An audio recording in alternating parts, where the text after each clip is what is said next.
Morning Live, Ireland Park in Burlington, getting fit. Burlington Body Camp, joined by personal trainer Matt Johnson, and there's a bunch of different ways you can work out, and there's something new that's, for me anyways, that I haven't heard of before, and it's Tabata. For sure. Tell me more about it. So what Tabata training is high intensity interval training, 20 seconds, really high intensity, 10 seconds rest. You do that 8 times. You can mix it up, you can do the same exercise 8 times. You can do 2 different ones, which is what we're doing today. We're doing squat jumps, so a lower body exercise with push-ups. The intensity is the key, I guess, intensity right? Because I mean, is you're not really going all that long. That's right. Just hitting it. And not allowing for much rest in there too, so that's how you progress really quickly. Is it popular? What's the response that you're getting? It is amazingly effective. It was developed in Japan by Izumi Tabata, Olympic coach, and tests have found that is actually more effective at burning calories and creating lean muscle than an hour of static exercise. That's really impressive, because that was my next thing I was going to say. So what are the benefits of it? Obviously, you're going to be feeling better about yourself, in better shape, but it does hit key areas. Definitely, and it's awesome for breaking through plateaus. So let's say you're constantly doing the same thing all the time. Right. It's really hard to get past that for some people, you know, because the key to exercising is to always push yourself past your limits. This is a great plateau breaker. And you got a great turnout this morning. We did. I mean, and you're outside. Beautiful day. Can't complain. Yeah, and that's the thing, because a lot of people say, you know, I don't like going to the gym, especially in the weather. For sure. It's great, but now they don't have an excuse. Come on outside. Be a part of Burlington Body Camp. Well, it's Wednesday morning, and we're working out. Trying to catch my breath after that band running / resistance running as we check back in with personal trainer Matt Johnson. And Matt, does this really work? I mean, it was burning, but what's your thoughts on this? So as you can see, these guys are really getting a good workout right now. It is one of the most intense things you can do, and it is amazing for improving your normal static running. Yeah, and I was obviously being sarcastic because it felt great. And I even like the way the people in the back, as Christina nearly took a tumble there, they get a workout as well, trying to resist them. You do. It's not easy either way. And what these guys are doing, so one person will go, they'll come back and they'll switch. So basically the only break you're getting is when you're pulling back on someone else working. And if you're wondering whether or not this is a good exercise, pro athletes, I see a lot of football players using this exercise to increase their speed. Definitely, you probably see them with a big parachute. Yes. Same concept, that resistance. So something pulling against you as you're running. Try running without a band after this and you'll see how much a difference it is. Yeah, no, that's, you know what, in terms of me being a guy into horse racing, I know when the horses are training, some horses that train uphill, you know, when they race on the flat, it makes it that much easier. So now in terms of this, for so many people that maybe don't like going jogging or don't like running on a treadmill, this is a nice alternative. For sure, and you can cut your workout time significantly with this. You definitely do not need to be on a treadmill for 40 minutes to an hour. You do 5 minutes of this and you're done.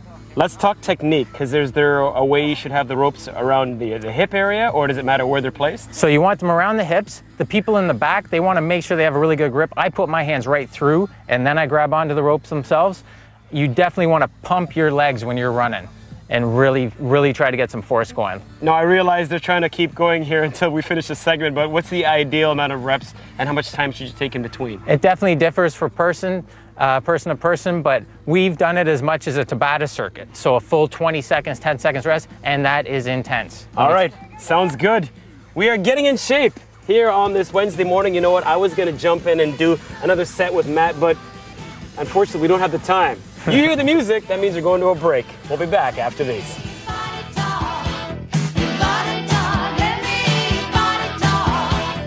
We are taking it outside with the Burlington Body Camp and rejoining personal trainer Matt Johnson. And before the break I was talking about, you don't need to have weights. You don't have to have the proper equipment. Nature can sometimes provide that for you. Definitely. You don't need anything fancy. Just get outside and take advantage of your surroundings. For example, right now we're using just plain old rocks. Getting a great tricep chest exercise here with some dips, and get creative. You know, try different stuff out. As I'm looking at it, there are different level rocks, so you can go for the higher ones, lower ones. So it's almost like it's set up for the routine. There you go. Where it's planned out. So we saw some dips. Now what are they working on? So now they're going for split squats. So this is a lower body exercise. So you can see they have their legs bent. They're getting down nice and low, recruiting the hamstring muscles. But again, if you have anything, a bench at home, a rock, you can do this yourself, you know? I like this because some people say, you know, I really want to work out, but I just don't have the equipment. So now they can't use that as an excuse. And somebody was telling me you guys actually use cars as equipment sometimes as We well. definitely do. You think of it, we'll try it. We use cars, we push them. It's a crazy leg workout, full body, it really tires you out quickly. This one is just body weight, but again, you don't even need a rock. You can just use the own weight of your body for resistance. Push-ups, squats, whatever. I was looking at the swing set over there in the park, and I was thinking, geez, you can even use that to do some chin-ups. I know it's maybe not advised, but you can. If you're just having a jog and going by, you can use it. For sure, and that's a level up. I mean, you want to really get into it, sure, get some chin-ups. That's an excellent exercise to be pushing out. So now these guys are going back to some push-ups now. And the form is important, right, as we're looking at the way they're doing it? Definitely. So they're going in nice and close to the rock, getting their chest close, and they're coming all the way back out. On the incline here, there's a little easier than just on the ground, so if you're a beginner, it's a great thing to start with. Okay, we are working out. Burlington Body Camp right here.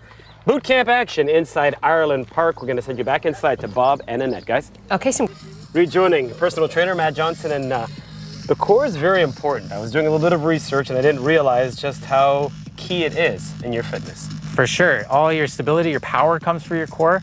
It's really important to keep that strong and fit so the rest of your body really works in balance properly. Planking, obviously, when you're doing it, looks easy. It's not, but it is effective. People look at it and go like, how much really am I going to get out of something like this? Ooh, but they do. They do. Then they maybe have not tried it. Exactly. Or they're not doing it right. That's right. So it's a very, very hard exercise if you're doing it properly. That's the key. You want to have your hips down, your stomach tight, almost sucking your belly button through your spine. And there are variations of it. We're seeing Dan's got a unique one there. He's sort of bouncing back and forth. Right, so that's a little higher level than what he's doing. You see some people doing the side. That's more an oblique muscle, so the side. But what this does is it really gets all your abs, the transverse abdominis, which we can't see, but is still really important, lower back, everything working together to make, like you said, a stronger core. In terms of reps, how many should we be doing and how often and how long should you hold a certain position? Like I'm watching this one lady here, she's been holding that position for a while. She is doing great, yeah. That's not easy. So it differs on person to person, but you want to try and beat whatever time you've set for yourself already. So if you can do a minute, maybe next time let's go for a minute 5 and progress like that, just so we're always moving forward. But yeah, 3 times a week, you know, at first starting off, try for 30 seconds, and you can always start on your knees and move up to a full one. Looks easy, but it's intense, and if you're doing it properly, you should feel the results. And this is all about working out on a Wednesday, helping you get over the hump. We're taking it outside here at Ireland Park, and yeah, they're all excited, all part of the Burlington Body Camp. We'll have more coming up a little bit later on, including a nice cool down. Stretching, very, very important. Stay with us.